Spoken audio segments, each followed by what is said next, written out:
Good morning. I'm Muriel Bowser. I'm the mayor of Washington, D.C. We are here at Reagan National Airport to provide an update on the tragic events of last night. I'm joined by U.S. Transportation Secretary Sean Duffy, D.C. Fire and EMS Chief John Donnelly, American Airlines CEO Robert Eisen, the MWA, the Metropolitan Washington Airports Authority CEO Jack Carter, United States Senator Mark Warner, United States Senator Tim Kaine, U.S. Representative Don Beyer, as well as the Chief of the Metropolitan Police Department, Pamela Smith, and we are joined by first responders from across the Metropolitan Washington region. I speak for all of us when I say, and certainly all Washingtonians, how very sad we are for American Airlines, for the United States Department of Defense, and for all Americans for the loss of life that happened with the collision of these aircrafts. We know that includes families from across our region as well as in Kansas and across the country. This morning we all share in a profound sense of grief. I do want to thank the first responders who acted quickly last night, who ran towards danger, went into a very frigid river, and have worked throughout the night. Chief Donnelly reported in last night's briefing that we have a strong mutual aid agreement in our region, and those teams have worked together throughout the night in really tough and heartbreaking conditions, and we should all thank them for their heroic efforts. So we'll have several updates today. I'm first going to turn to the Secretary of Transportation, Sean Duffy, and then you will hear directly from Chief John Donnelly with a situational update. Thank you, Mayor. Again, Sean Duffy here, Secretary of Transportation. We wish we were gathering for different purposes today. I just want to let you know that the Department of Transportation, the FAA, along with the White House, President Trump, local, state, and federal partners, all working together on this incident in unison. I couldn't be prouder of this team that's been assembled, working tirelessly. Mayor, I want to thank you specifically for your work. A few details I'd like to give all of you, and some of you reported this, but last night, if you live in the DC area, you would know that this was a clear night last night. The helicopter was in a standard pattern. If you live in the DC area, you'll see helicopters up and down the river. This flight pattern is seen oftentimes when you live in DC. This was a standard flight pattern last night as well. The American Airlines flight coming into land was in a standard flight pattern as it was coming into DCA. So this was not unusual with a military aircraft flying the river and aircraft landing at DCA. And again, if you live in the area, you'll see that frequently with those two aircraft working together. As many of you reported, we have located the two aircrafts. The fuselage of the American Airlines plane was inverted. It's been located in 3 different sections. It's in about waist-deep water, so that recovery is going to go on today.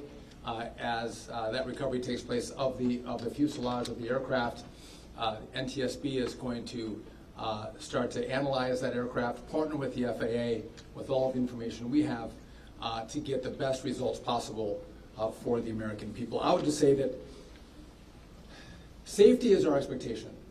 Everyone who flies in American skies expects that we fly safely, that when you depart an airport, you get to your destination. That didn't happen last night. And I know that President Trump, his administration, the FAA, the DOT, we will not rest until we have answers for the families and for the flying public. You should be assured that when you fly, you're safe. Thank you.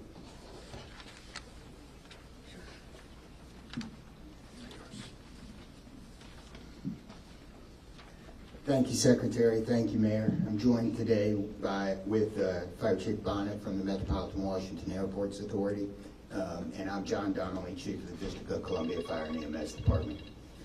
Last night at 8:48, the control tower sounded an alert, which alerts responders to respond to a report of an aircraft crash on or near the airport. That sets off an immediate response from the Airport Authority Fire Department, from the District of Columbia and Metropolitan Harbor Patrol fire boats and other fire boats on the river in order to support that type of operation. Very quickly, this call escalated. It became apparent, the responders realized that they had a plane crash and immediately escalated to a response that ultimately included about 300 people last night. These responders found extremely frigid conditions. They found heavy wind. They found ice on the water, and they're operated all night in those conditions. I'd like to take a moment to acknowledge the agencies that responded in addition to DC Fire and EMS and the Metropolitan Washington Airports Authority: Montgomery County Fire Department, the Prince George's County Fire Department, the Charles County Fire Department, the Baltimore County Police Department, the Anne Arundel County Fire Department, the Alexandria Fire Department, the Arlington County Fire Department, the Fairfax Fire Department, the Prince William Fire Department, the Baltimore City Police Department, the Maryland State Police, the Maryland Natural Resources Police, the Department of Defense, the Joint Base in Bowling Fire Department and the staff there, the U.S. Army, the U.S. Coast Guard, the United States Park Police, the Metropolitan Police Department, the FBI, and the NTSB. Despite all those efforts, we are now at a point where we are switching from a rescue operation to a recovery operation. At this point, we don't believe there are any survivors from this accident. And we have recovered 27 people from the plane and 1 from the helicopter. The District Office of the Medical Examiner has lead on reuniting these bodies and these people with their loved ones, and we will continue to work to find all the bodies and collect them and reunite them with their loved ones. We should also acknowledge that the Virginia Medical Examiner and the Army Medical Examiner are involved in this operation and a very important part of getting people identified. So.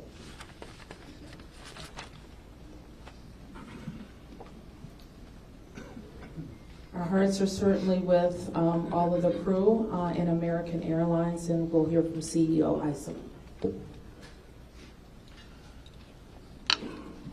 Thank you, Mayor. Good morning. I'm Robert Isom, the CEO of American Airlines. I want to express my sincere condolences for the accident that happened at DCA last night. We're absolutely heartbroken for the family and loved ones of the passengers and crew members, and also for those that were on the military aircraft. Our focus right now is doing everything that we can to support all of those involved and also the PSA Airlines team. This is devastating. We are all hurting incredibly. We urge any family and friends looking for information about their loved ones to call our designated helpline, and that's at 1-800-679-8215, 1-800-679-8215. Now here's what I can share at this early stage.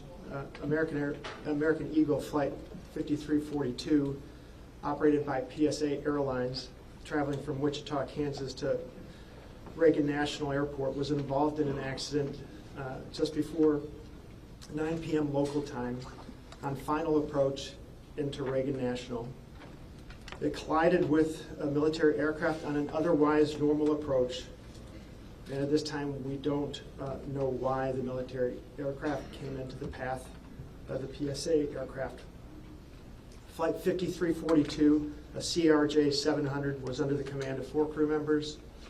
They carried 60 passengers, as you know, for a total of 64 people on board.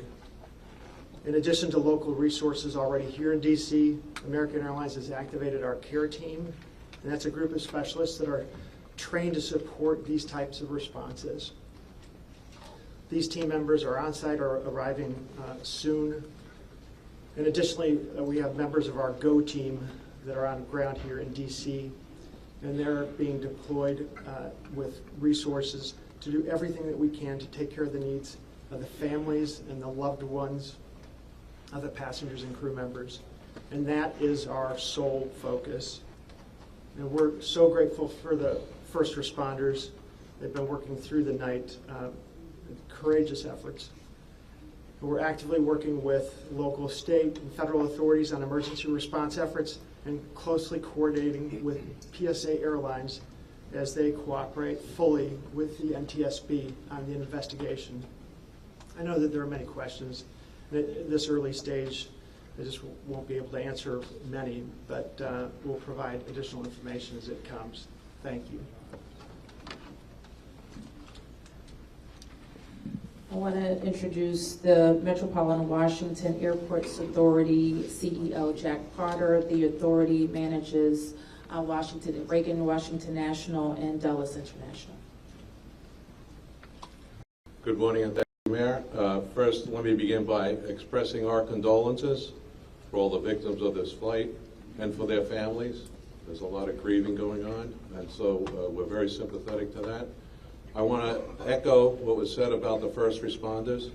When there's a problem in this area, everybody drops everything and they rush to wherever the problem is. So I want to thank the chief, the entire team from Washington, D.C., but just as important, the list of folks that the chief described. The federal authorities have been here en masse, and so a lot of effort was brought to bear. Unfortunately, we weren't able to rescue anyone. But we are in the recovery mode right now, and I just want to, last night I expressed the fact that we hope to open at 11 o'clock today, and that is still the case. We're going to open the airport at 11 o'clock. And again, condolences to the families, and thanks to the many, many who are still out there working very, very hard to complete this recovery. Thank you, Mayor. I do want to acknowledge that the Virginia Transportation Secretary is here, in addition to the Alexandria Mayor, and I will like to ask members of the Virginia Congressional Delegation to the podium next. U.S. Senator Mark Warner, followed by Tim Kaine and Representative Don Beyer. Thank you, Mayor. I want to join with everyone else and express my condolences for the victims. For folks who don't live in the DMV,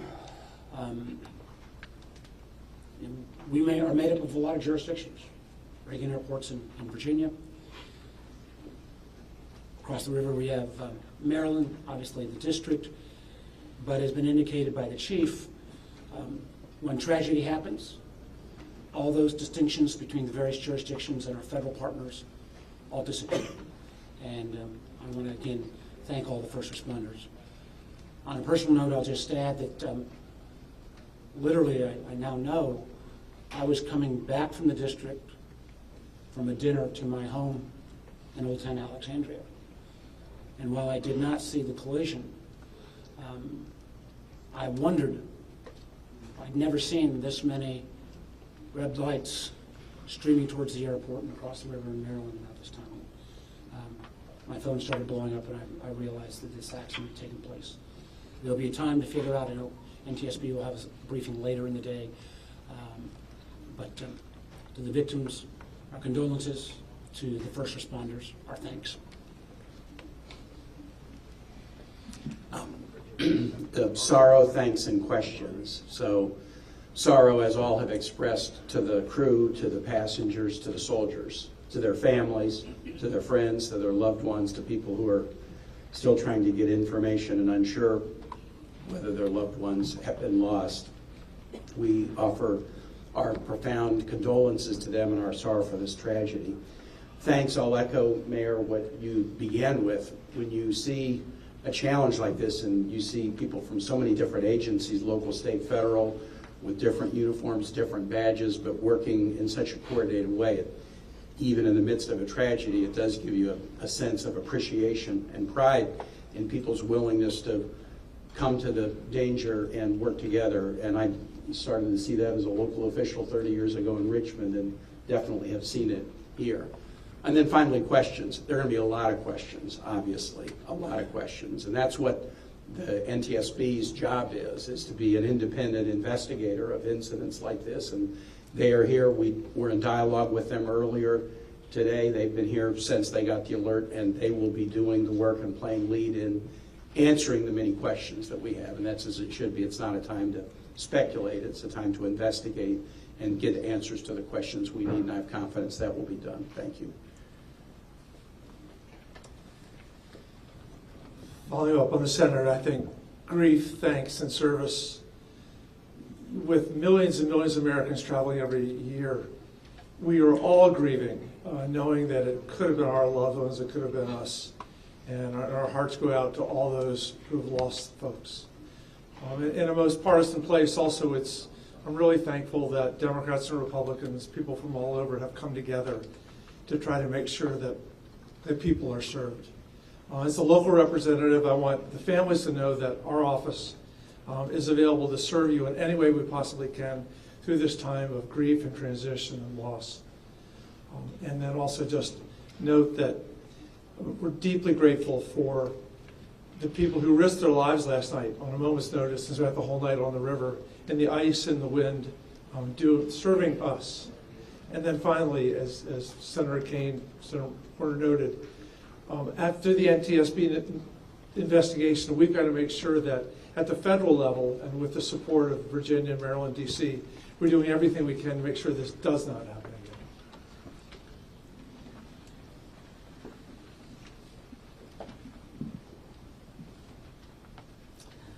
So with that, it's been said already that the National Transportation Safety Board becomes the lead agency in the investigation. Our jurisdiction in DC, where the crash occurred over the river, concludes as we, in the leadership role of the Unified Command, as we shift to a recovery effort. We expect the National Transportation Safety Board to provide briefings to the press later in the day. So at this point, we can take a few questions. Yes? Can you say without a shadow of a doubt that people are safe to fly? What we can talk about today is what happened here with the collision of these vehicles. We said what we know, and that the National Transportation Safety Board continues to investigate. I don't know that any of us have been briefed on anything that would suggest any other aircraft are implicated. Yes? You're still missing 30 plus people in the water. What are some of the challenges in recovering them right now? Chief? So the rescue operation, or the recovery operation goes on. It's a lot of touch and feel in the different parts of the plane or in the helicopter, and the crash area is a little spread out, so we've got some work to do. And I think it's a pretty normal type of situation. I don't think it's extraordinary. How spread out is this debris field? So the wind started blowing last night, so we've had debris travel from the airport down as far as the Wilson Bridge. Mile-wise, how far is that? I couldn't tell you. Okay. Less than a mile. This is a question for CEO Carter. You're going to open the airport at 11 o'clock this morning. How are you going to do that? And what impact is that going to have on operations, on passengers, on people's anxiety? How are we going to do this? Well, we're going to open the airport at 11 o'clock. It's safe. We've worked with all the federal agencies, FAA, and it's been determined that we can open that airport safely. The recovery effort that's on our property is on the waterfront. Our primary runway, 119, will be open. It's away from any activity. We're going to have a secure area around that, so all are comfortable that we can get back to operations. Now, each airline will announce or communicate to their passengers what their operations are going to be. Obviously, their networks were disrupted overnight, and so we might have a slow recovery, but the bottom line is we will begin to have aircraft moving in and out of this airport at 11 o'clock. Okay, so 1, 2, 3. Has the flight recorder been recovered, the black box at all? I don't think we can say anything about what's in TSB's purview. You mentioned the airport opens 3 hours from now. There's a lot of helicopter traffic from the military, U.S. Park Police and all that. Will helicopters be flying right through here as well, beyond the recovery efforts? I don't know the answer to that. Jack, do you have anything to add? We don't have anything to add about that. Yes. This is for Secretary Duffy. Can you reassure Americans that the U.S. still has the safest airspace in the world? So the question is, can I guarantee the American flying public that the United States has the most safe and secure airspace in the world? And the answer to that is absolutely, yes, we do. We have early indicators of what happened here, and I will tell you with complete confidence, we have the safest airspace in the world. When it comes to informing these families who've tragically lost their loved ones, what has that looked like so far? Have any of them been informed? The flight manifest, is there any details you can provide on that front? Can you add anything? All I can say is that we have published the 1-800 number. We have family assistance centers set up here in DCA. We do in Wichita as well. I'm not at liberty to give the number of families that have been that have used those services, but we are making that use. We have over 100 team members that are either here or on their way. They're specially trained to work with family members, handle travel arrangements, hotel arrangements, incidentals, to make sure that we're taking care of people in any way that they can. As you know, as our teams are hurting and suffering, as our passengers and their families need assistance, we're doing everything we can. I don't have any more information on that right now. Mayor, you're next. Chief Donnelly, can I ask you to describe the next phase of the investigation? How confident are you that you'll be able to recover all 67 of these bodies? And can you speak to some of the debris that's also being pulled out of the river? We understand there are some suitcases, some other things that have been pulled out from the river. And I would like to ask anyone here, perhaps the Transportation Secretary or Mr. Eisen, if we know anything about these victims, age ranges, nationalities, anything of that nature. So the next phase of this operation is going to be led by the NTSB. All of us are working together, though, to search the area and to find victims. I'm confident that we will do that, and that will take us a little bit of time, though, and may involve some more equipment. As far as the things being collected, I don't have personal knowledge. I know that we have been collecting debris that you would expect to see from a plane. Okay. Anything about the victims? So the question is about the victims. The NTSB is going to lead that portion of the contact with the victims. I believe American is going to be involved with that as well, and so will the FAA and the Department of Transportation. Secretary Duffy, we're going to take some questions over here. 1, 2, 3, 4. Okay.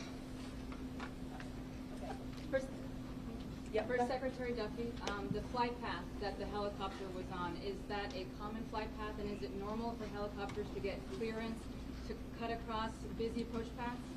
So I don't know if you all could hear the question. It's a question about the flight path of the helicopter. I don't want to go into too much detail about the information we have from the FAA, but obviously it is not standard to have aircraft collide. I want to be clear on that.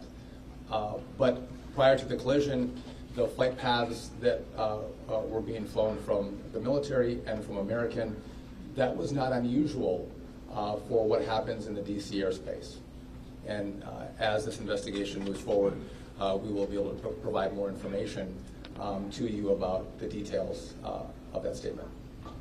I wanted to follow up on that question regarding the flight path, because you said it's standard. So can you speak to the conversations with the air traffic control? Were there blind spots here? I don't know if you understand.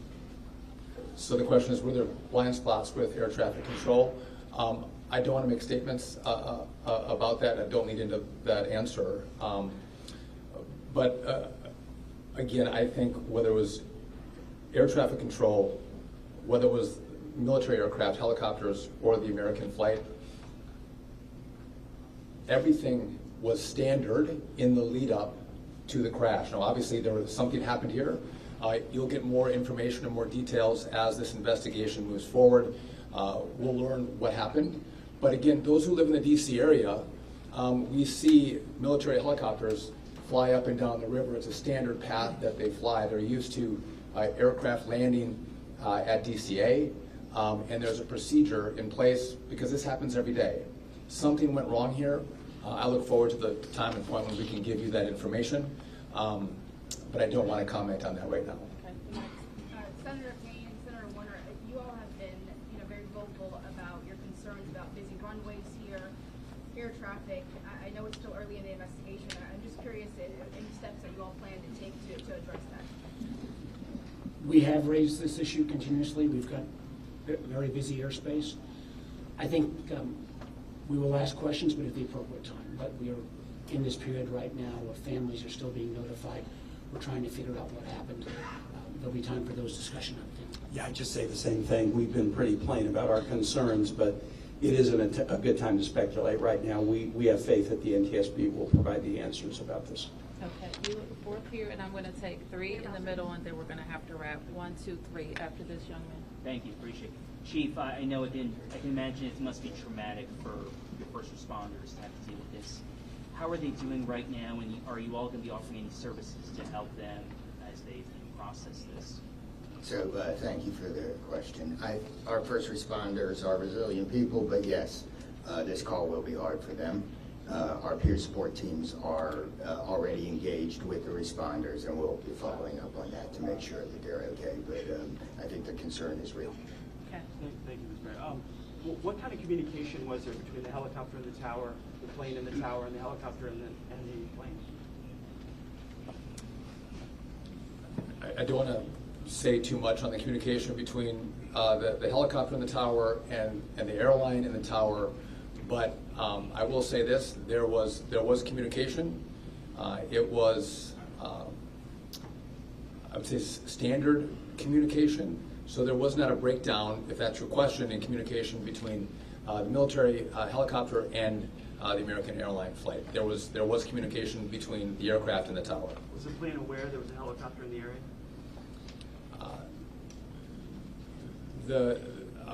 I would say the helicopter was aware that there was a plane in the area. You mentioned that. So the president, you said yesterday that you called into the briefing room. Has he returned to the briefing room since then? Have you spoken? Also, a question about the National Security Advisor, Mike Waltz. He's saying that there was 30 bodies that have been recovered. That he just said that at the White House. Curious. I know you're in this presser right now, so that's hard for you to update. But I do have the question posed in the briefing room. I can give the body. So in terms of body recovery, we as we recover bodies, we have a process, and we're not counting any bodies until they're in the possession of the medical director. So there may be some fluctuating in numbers that other people would report, but our numbers from the medical examiner. So just in regard to the president in the briefing room, I've been with this team for the last hour plus as we've worked through the details of the information we wanted to give you. But it is my understanding that either this morning he was going to be in the situation room, or the situation room is obviously briefing the president. He has been kept in full appraisal of what is taking place. Okay, last two, you and you, ma'am. First. You mentioned that the aircraft were on a standard flight pattern. Just curious, when the airport opens at 11 today, will planes be on that flight pattern again, or are they being directed to flying a different way to land? Josh, do you want to? Okay. Well, I mean, safety is paramount, and I don't have that information quite yet from the FAA, so I don't want to provide an information I don't want to provide an answer or inaccurate information on what routes will be flown out of DCA. Okay, last one. Two questions really quickly. What do you know about the experience and history of the pilots of both the American Airlines plane and the Army Black Hawk helicopter? And then for Secretary Duffy, last night the president had said that this could have been prevented and questioned why air traffic control didn't tell a helicopter what to do. Is that something that investigators have determined should have happened in this situation? I can quickly, Secretary. Just quickly, I don't have a lot of information to release, but these are experienced pilots. I know that the captain had 6 years with PSA, or almost 6 years with PSA, and the first officer almost 2 years. Again, standard approach, and that's about all I can say. Thank you. In regard to the military, I don't have information in regard to the experience of the military pilots. I would just note that this was classified as a training mission. Sometimes people could think that a training mission is someone who is inexperienced in the cockpit. We call these missions that are flown in the DC area as our pilots are getting hours in experience training missions. So don't read into that we had how many hours the pilots on the military aircraft had. And you had another question for me that was? Last night the president had said that this could be prevented, and also that air traffic control, questioning why they may not have communicated with the helicopter telling them what to do. We are going to wait for all the information to come in from this vantage point, but to back up what the president said, what I've seen so far, do I think this was preventable? Absolutely. Thank you.